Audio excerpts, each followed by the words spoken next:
Engineering की प्रतिष्ठित प्रवेश परीक्षा जेईई एडवांस में 2 दिन पहले उसके नतीजे आए और इस बार जिसने टॉप किया उस छात्र का नाम है चिराग फलोर। चिराग पुणे में रहते हैं, दिल्ली में भी पढ़े हैं और आईआईटी की इस प्रवेश परीक्षा जेईई एडवांस में 396 में से 352 अंक उन्होंने हासिल किए और वो पहले नंबर पर रहे। इससे पहले मेंस परीक्षा में भी 100 परसेंटाइल हासिल किए थे, 12वीं रैंक हासिल की थी। चिराग फलोर इस वक्त हमारे साथ हैं, एक प्रतिभाशाली छात्र हैं। और चिराग, आपका स्वागत है। कई इंटरव्यू आप दे चुके होंगे पिछले 2 दिन में।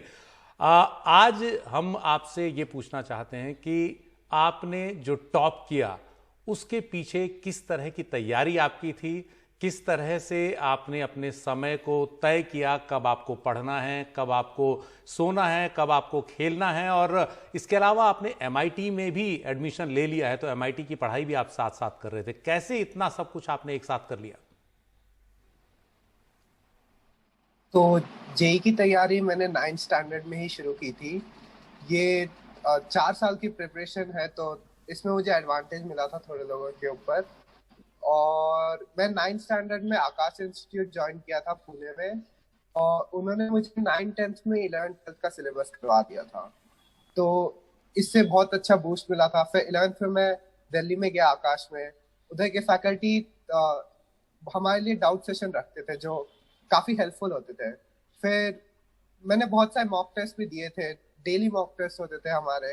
और लास्ट में हमारे एग्जाम के जस्ट पहले एक एरर एनालिसिस शीट बनाया था, उसमें जो भी हमारी गलती हुई है पिछले मॉक टेस्ट में उसका पूरा एक रिपोर्ट था, ताकि हम उन टॉपिक पे फोकस कर सके जो हमारे वीक है, ताकि और चीजों पे ध्यान नहीं देना पड़े।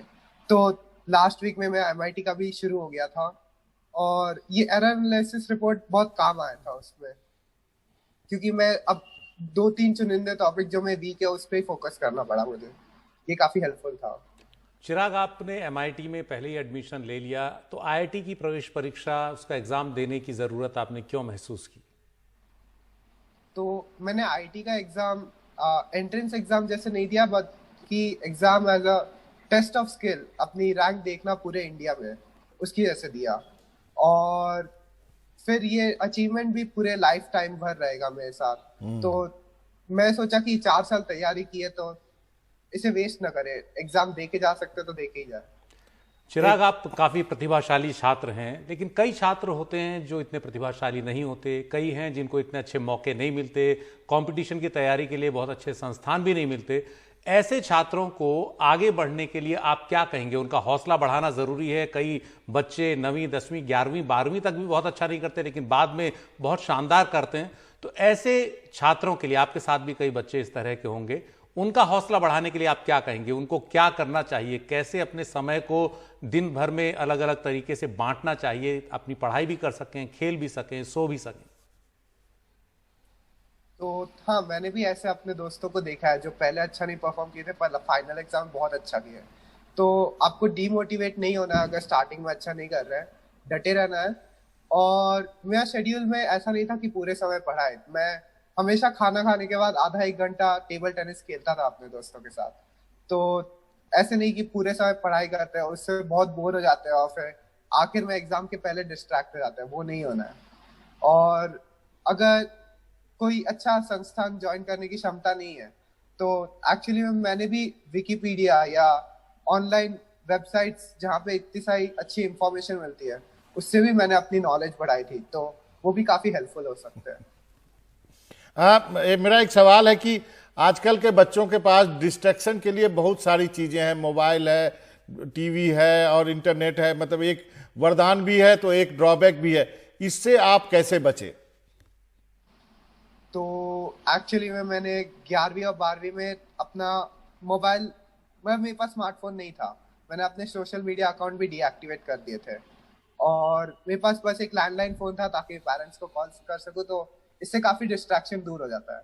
और कभी कभार मन भी करता है कि थोड़ा इतना पढ़ चुके थोड़ा खेल लेते हैं, तो मैं अपने दोस्तों के साथ ही मतलब इन पर्सन गेम खेलता था, जो अभी शायद पॉसिबल नहीं है।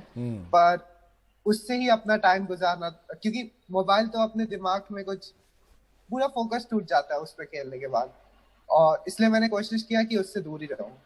एक सवाल है कि माँ बाप का बहुत प्रेशर रहता है बच्चों पर कि मेरा बच्चा परफॉर्म करे, और कई माँ बाप बचना भी चाहते हैं लेकिन बच नहीं पाते हैं, और वो कॉन्स्टेंटली रिमाइंड करते हैं बच्चों को कि पढ़ना है, पढ़ना है, पढ़ना है। क्या ऐसी स्थिति कभी आपके साथ आई, और या फिर किसी के साथ आती है तो उस पेरेंट्स को क्या एडवाइस करना चाहेंगे? हाँ, तो बार बार बच्चे को कहने से उसे भी अच्छा नहीं लगता है कि हमेशा ही कहता है पढ़ना है।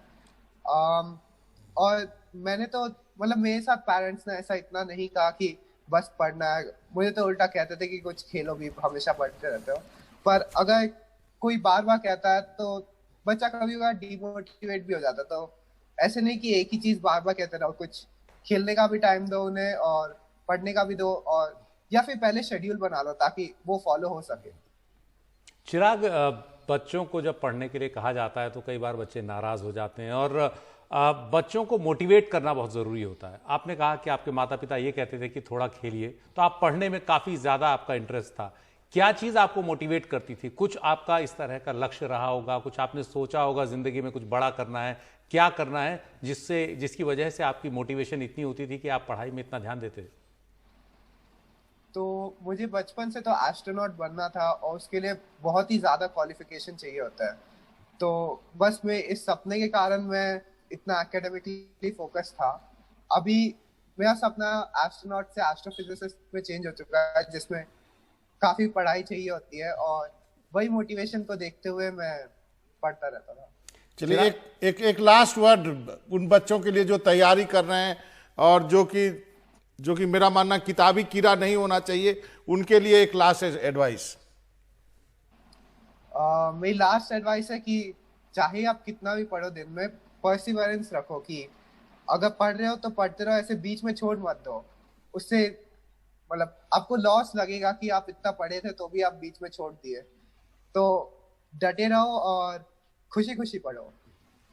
बहुत बहुत शुक्रिया चिराग, आपको आपके भविष्य के लिए शुभकामनाएं। बहुत अच्छे शब्द कहे ना, डटे रहो और खुशी खुशी पढ़ो। और ये बहुत अच्छी बात है चिराग ने कही, और उम्मीद है देश में हजारों लाखों बच्चे इस तरह तैयारी कर रहे हैं, उन सबको हौसला मिलेगा, प्रोत्साहित होंगे वो चिराग की बात सुनकर। चिराग के उज्जवल भविष्य की शुभकामनाएं।